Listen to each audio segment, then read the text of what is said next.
Oke, assalamualaikum warahmatullahi wabarakatuh guys.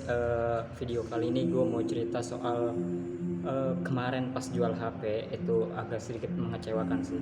Bukan sedikit ya, tapi lumayan kecewa banget. Jadi yang minat HP gue ini udah gue jelasin, tonton videonya, udah gue jelasin soal kekurangannya, soal sinyal juga, soal keadaan bodinya juga, kelengkapannya juga. Gue suruh dia tonton dulu ke YouTube biar pas COD dia nggak banyak nanya lagi, cukup dia ngecek kayak kameranya, mikrofonnya, atau hal-hal yang lain. Jadi nggak perlu ada pembahasan soal sinyal lagi gitu loh, biar gue nggak ngulang-ulang. Nah ternyata sih yang minat beli HP gue ini dia nyuruh orang lainnya ini belum dijelasin sama sekali, belum dikasih lihat videonya soal kondisi HP gue, kekurangannya apa, keadaannya kayak gimana, itu belum dikasih tahu sama sekali. Jadi pas ketemu ya bener-bener kayak, loh bang kok ini sinyalnya cuma bisa di sebagian aja, yang ini nggak bisa. Di situ gue tepuk jidat cuy, kata gue aduh ini kenapa nggak dikasih tahu dulu ke nih orang ya kan. Jadi kayak ngulang-ulang lagi sama dia, dicek tuh, dicoba pakai awalnya dia nyabut SIM tray. Nah pas dicabut SIM tray-nya, IMEI yang ada di SIM tray sama yang di HP beda. Itu sama dia dipermasalahin, kata dia, loh bang ini SIM tray-nya IMEI yang ada di SIM tray sama yang di HP beda bang. Gue bilang dong, ngaruh apa enggak gitu, itu bermasalah atau enggak kalau misalkan beda, karena gue sendiri baru tahu kalau misalkan di SIM tray-nya ini ada IMEI dan IMEI-nya beda, gue baru tahu gitu. Jadi gue emang gak nutupin itu, tapi gue emang gak tahu gitu. Ya dia bilang, iya bang biasanya kalau misalkan SIM tray-nya beda, ini artinya HP-nya udah dibongkar. Di situ gue mikir dong, udah dibongkar, emangnya harus dibongkar ya kalau pak masukin SIM tray dari iPhone XR lain ke iPhone XR-nya gue? Kan bentuknya sama gitu kan, dimensinya juga sama. Kalau seandainya kayak motor gitu ya kan, kalau motor kan emang setiap kuncinya beda. Sedangkan menurut gua nih ya, tebakan gue ya sama aja, iPhone XR milik orang lain sama iPhone XR milik gua SIM tray-nya bisa dimasukin. Tapi sama dia dibilang ini kayaknya pernah dibongkar bang, makanya SIM tray-nya beda, dia bilang gitu. Tapi gue nggak percaya kalau udah pernah dibongkar. Mungkin kalian yang pernah bongkar-bongkar HP tahu gitu ya kan, SIM tray yang udah yang beda itu artinya udah pernah dibongkar apa belum HP-nya gitu ya kan. Lalu dia ngetes sinyal. Pas dia tes sinyal pakai Indosatnya dia, itu pertama nggak bisa. Dia bilang, loh bang nih sinyalnya kok nggak bisa, dia bilang gitu. Ini emailnya terdaftar atau enggak? Ya gue bilang ya emailnya emang nggak terdaftar, gue bilang gitu. Waduh bang kalau kayak gini harus turun harga dong. Gue bilang ya saya udah bilang sih sama yang minat, sama yang beli gitu, sama temennya yang mau beli, ya dicek dulu kondisinya di YouTube sama kekurangannya, biar nanti kalau ketemu ya udah gak jelasin soal itu lagi. Nah tapi si yang disuruh ini dia bilang orangnya nggak ngomong apa-apa sih bang, cuma nyuruh COD aja gitu. Ya udah akhirnya gue jelasin lagi soal email gini. Terus dia ngebandingin kasusnya iPhone gue sama kasusnya iPhone dia. Dia bilang gue pernah megang iPhone X, nah sinyalnya itu nggak bisa diperbaikin. Dia bilang gitu, gue udah nyuruh orang bayar 600.000 kemana-mana udah nggak bisa, jadi permanen diblokirnya. Nah dia bilang gitu, bang jangan-jangan HP lu gitu juga lagi, nanti nggak bisa pakai SIM tray yang apa, nggak bisa pakai SIM lain, nggak bisa pakai kartu gua, kartu orang yang mau beli nanti. Gue bilang ya coba aja dulu gitu kan. Akhirnya dicoba pakai Indosat dia ada punya 3 kartu kalau nggak salah tuh, dicoba di situ. Terus dia nanya, ini selain pakai Telkomsel bisa pakai apa aja, bilang gitu kan. Dia bilang pakai Bayu bisa, pakai Indosat yang ada di HP gue juga bisa gitu. Maksudnya Indosat yang 11 Pro Max itu loh, yang kemarin gue bikin videonya yang 11 Pro Max. Nah pakai Indosat yang 11 Pro Max itu bisa. Nah terus dia bilang 11 Pro Max nya sinyalnya hilang juga apa enggak bang, bilang gitu kan. Ya iya sih ada masalah juga sama sinyalnya diblokir. Nah terus dia bilang waduh bang itu mah wajar atuh kalau misalkan si kartu dari 11 Pro Max nya dipakai ke XR lu bisa, karena sama-sama punya masalah. Jadi dia bilang kalau kartu yang ada di HP punya masalah yang sama, itu bisa dimasukin ke HP lain yang punya masalah yang sama gitu. Maksudnya kalau misalkan 11 Pro Max nya diblokir, bisa dimasukin ke HP iPhone lain yang diblokir juga, dia bilang gitu. Nah terus gue kasih unjuk dong video terakhir gue bikin tes sinyal pakai XL. Gue bilang ini gue ada kok videonya pakai sinyal XL temen gue, itu HP-nya aman-aman aja, nggak ada masalah gitu, nggak ada masalah. Dan ya HP dia Android, sinyalnya nggak pernah diblokir, tapi bisa kok dimasukin ke sini. Nah dia di situ sempat diam, terus nyoba kartu lagi. Dia keluarin kartu Indosat kalau nggak salah 3 kartu, terus dicoba ini kartunya lagi. Pas dicoba yang terakhir itu bisa cuy. Gue nggak ngeliat sinyalnya ada karena HP-nya dipegang sama dia, tapi gue denger suara notifikasi SMS. Nah setahu gue dan kalian juga, kalau misalkan sinyalnya nggak ada pasti nggak bisa dong terima notif SMS, maksudnya SMS sama telepon tuh nggak bisa masuk. Di situ bisa dia diem di situ, terus dia kayak ngecek lagi tuh, kayak nyari lagi.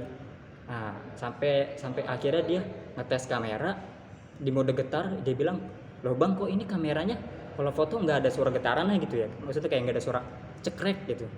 Dia bilang mungkin mode getaran kali belum diaktifin. Nah terus dioper ke gua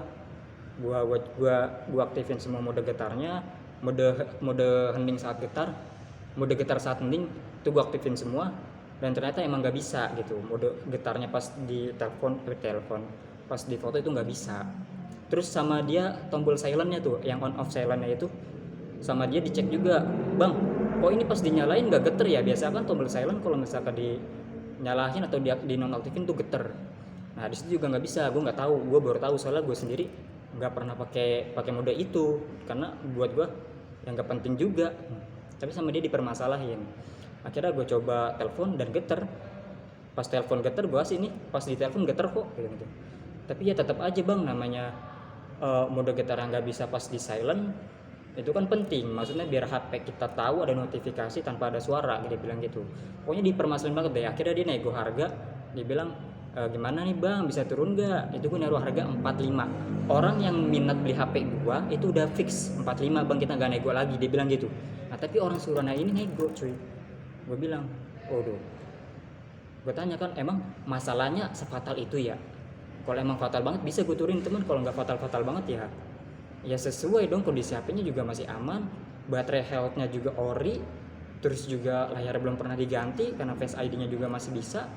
Terus dia masih tetap minta turun harga. Ya gue bilang dong, dari 45 tuh awalnya gue naruh harga itu 5 juta, gue turunin 500.000 ke 45 itu dengan alasan takutnya nanti orang beli harga 5 juta terus sinyalnya hilang, ya dia harus modal lagi dong buat bayar jasa unlock sekitar 500.000. Makanya kayaknya 500.000-nya gue potong buat misalkan nanti modal yang beli ngebenerin sinyalnya gitu loh. Ini udah 45, ini udah potongan sinyal gitu, udah buat jaga-jaga.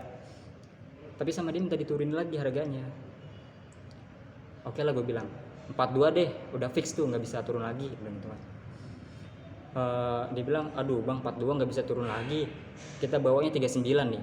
Di situ gue udah mulai kesel cuy.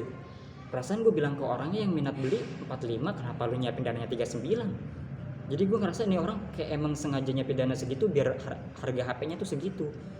Entah mungkin dia punya ya kalau misalkan kita suzon ya, buruk sangka, dia sengaja beli HP gue 39 terus pas dikasih ke orang yang beli dia bilang harganya sekian biar dia dapat untung atau gimana, gue nggak ngerti ya kan, namanya orang suruhan. Akhirnya gue bilang nggak bisa bang, bilang ke orangnya yang mau beli kalau nggak mau harga di atas 4 up aja, gue gituin loh. Kalau emang nggak mau minat harga ini up aja, cari HP lain maksud gue gitu kan. Itu udah ngusir halus loh, gue udah nolak. Cuman dia malah ngomong gini, ya lah bang kita udah datang ke sini COD masa nggak jadi, udah kemalaman nih biar cepat aja. Dia kayak maksa cuy. Di situ ada cewek gue juga, gue bilang gimana ya, dia nawar di bawah 4 nih. Dia bilang nggak bisa. Oke lah paling mentok 4 kata cewek gue gitu. Gue bilang 4 deh bang, tapi orangnya tetap ngotot, udah 39 deh bang, kita cuma bawa 39 gitu. Gue disitu udah kesel cuy. Gue bukan bego atau tolol ya gue tahu iPhone gue ini iPhone yang harganya nggak segitu, kalau misalkan dicek keseluruhan juga masih oke.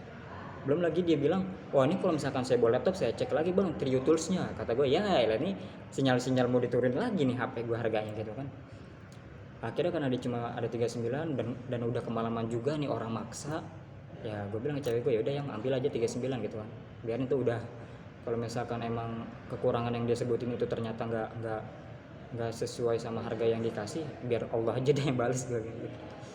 Ya udah akhirnya dikasih 39 terus orangnya cabut. Ya kesel, cuman ya gimana lagi ya kan. Ini alasan gue kenapa tuh nyuruh orang buat tonton dulu videonya biar tahu kekurangannya itu apa. Ini begitu nggak tahu kekurangannya minta turun harga lagi, kata gue aduh 39 cuy, lu bayangin iPhone XR kondisinya masih kayak gitu, kekurangannya cuma sinyal ya, email nggak kedaftar ya, sinyal lah pokoknya. Terus sama lecet cuma di bagian tombol silent sama di ring kamera gitu, itu pelesetan juga nggak parah, 39. Itu kalau misalkan gue taruh di Facebook atau di mana, gue taruh harga 4,2 deh, itu ngumpul orang di rumah gue mungkin buat ngantri gitu. Nah tapi gitulah ya, itu cerita gue kemarin pas jual HP, pengalaman juga. Yang bikin gue bingung itu, dia nyamain kasus iPhone gue sama iPhone-nya dia. Dia bilang iPhone gue tuh nggak bisa bang diperbaiki. Jadi seandainya bisa diperbaiki pun sinyalnya cuma bisa pakai kartu yang ada di dalam HP-nya gitu. Jadi kalau misalkan pas diblokir gue pakai kartu Telkomsel, ya cuma bisa pakai kartu Telkomsel aja kayak gitu. Tapi faktanya bisa kok, gue pakai SL bisa, Indosat bisa, terus pakai Bayu bisa. Itu sama dia dipermasalahin, disama-samain biar ya mungkin buat alasan aja kali ya, biar harga HP-nya turun gitu. Nah tapi mungkin buat kalian yang tahu soal SIM tray ini bener apa enggak, pernah dibongkar kalau beda emailnya, tolong tulis di kolom komentar ya. Jadi ya kalian diskusilah di bawah, kira-kira HP kondisi kayak gua kemarin tuh, iPhone XR kayak gua kemarin, itu layak apa enggak dijual 3,9 gitu. Oke guys, mungkin itu aja, karena gua ada lagi kerja juga nih, mau ada customer. Jadi sebenarnya mau bikin video rada panjang juga, sedikit curhat sih pengennya. Ya cuman terbatas waktu gua karena di bawah juga udah ada customer, gua udah mau mulai kerja. Oke, jadi itu aja. Thank you yang udah nonton, yang udah nyimak. Kalau ada saran, kritik, komentar, kita ramein di kolom komentar. Assalamualaikum warahmatullahi wabarakatuh.